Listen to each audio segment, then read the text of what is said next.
Bahkan para pelakunya itu ya kelompok khilafah, kelompok eks-simpatisan HTI, eks-simpatisan FPI, eks-simpatisan organ-organ yang menunggangi Islam yang secara radikal. Cuma sayangnya pemerintah ini tidak menetapkan bahwa ajarannya sesat. Ya, dan Anies itu penikmat politisasi identitas.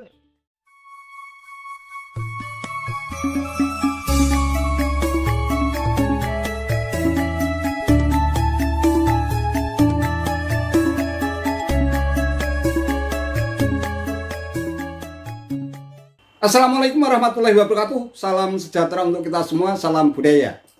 Sahabat-sahabat tercinta sebangsa dan setanah air yang sangat saya hormati, salah satu siasat politik yang dinilai sangat berbahaya dalam setiap kontestasi demokrasi adalah praktek dan siasat politik identitas. Salah satu praktek politik identitas yang disebut-sebut nyata terjadi adalah ketika Pilkada DKI Jakarta yang berlangsung pada tahun 2017 yang lalu, ketika populisme agama dengan amat sengaja digelontorkan ke ruang-ruang publik sehingga masyarakat terpolarisasi dan terbelah akibat meruyaknya hoaks dan ujaran kebencian beraroma sara yang berimbas cukup serius pada pemilu 2019. Nah, banyak kalangan menyebut bahwa di tahun politik menjelang pemilu 2024 seperti saat ini, praktek politik identitas yang menjadi perusak nilai-nilai demokrasi semacam itu dinilai sudah dimulai. Nah, salah satu tokoh yang mengungkit soal bahaya politik identitas dalam sistem demokrasi di negeri ini adalah Habib Sakur Ali Mahdi Al-Hamid alias Habib Sakur yang dikenal sebagai inisiator gerakan Nurani Kebangsaan alias GNK. Dan salah satu bakal capres 2024 disebut-sebut menikmati praktek politik identitas semacam itu. Waduh. Nah, sebenarnya yang kita takutkan itu 2024 itu nanti itu sama dengan 2019, 2014 kemarin. Polarisasi makin besar gitu kan. Nah, sejauh ini menurut Habib ya, pengamatan Habib sendiri, politisasi identitas sendiri itu sudah berjalan atau belum? Atau sebenarnya ini masih hangat-hangat, apalah gitu, mungkin Sudah berjalan itu, sudah berjalan.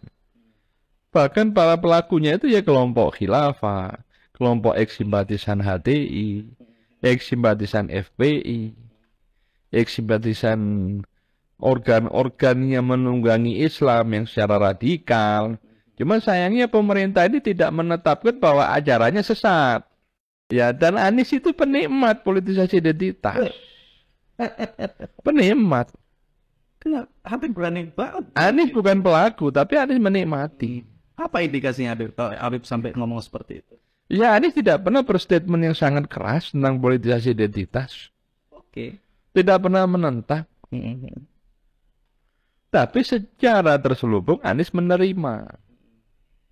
Dan indikasi ini terjadi juga di daerah-daerah, di partai-partai daerah, wilayah. Artinya mereka merangkul semua golongan, baik itu pelaku politik identitas, mereka menikmati juga. Lah ini kan contoh, Anies itu menikmati politisasi identitas.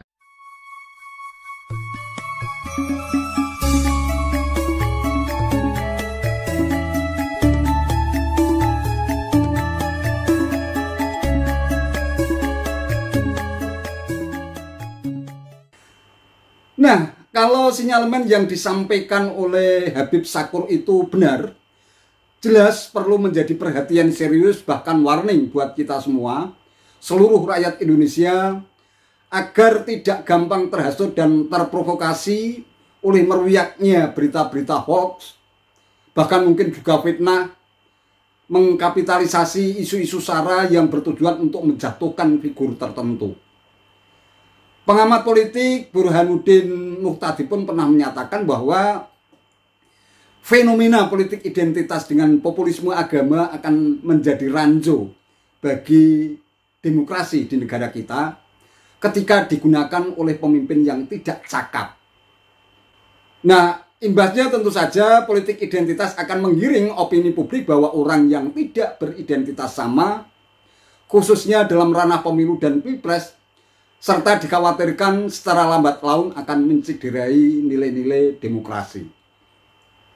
Nah, dengan kata lain bisa dikatakan bahwa populisme agama dalam politik identitas sangat berpotensi mengancam persatuan dan kesatuan bangsa kita.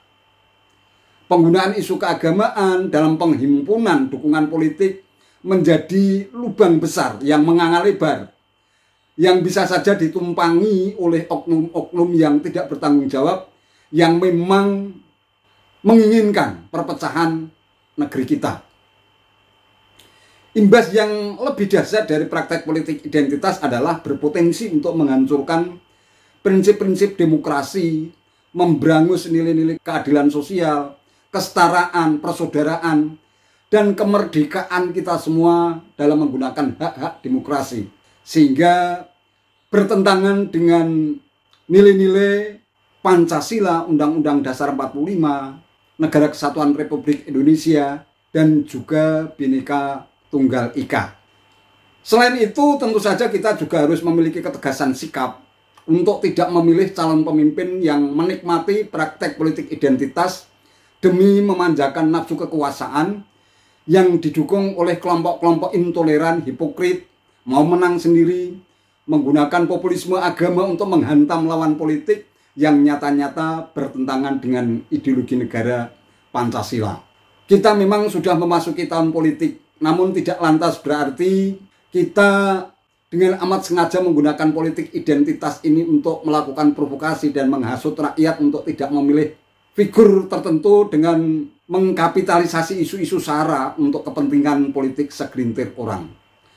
Apapun yang terjadi negeri kita, Negara Kesatuan Republik Indonesia, ini harus tetap bertahan, jangan sampai karena siklus demokrasi 5 tahunan ini dikotori oleh residu politik identitas yang pernah terjadi di negeri ini, akhirnya Negara Kesatuan Republik Indonesia terancam sehingga kerukunan, kedamaian, dan ketenangan hidup secara sosial sesama warga bangsa Indonesia menjadi terganggu, bahkan terancam akibat oknum-oknum yang tidak bertanggung jawab. Itu saja yang bisa saya sampaikan. Terima kasih atas perhatiannya. Wallahul muwaffiq ila aqwamit thoriq.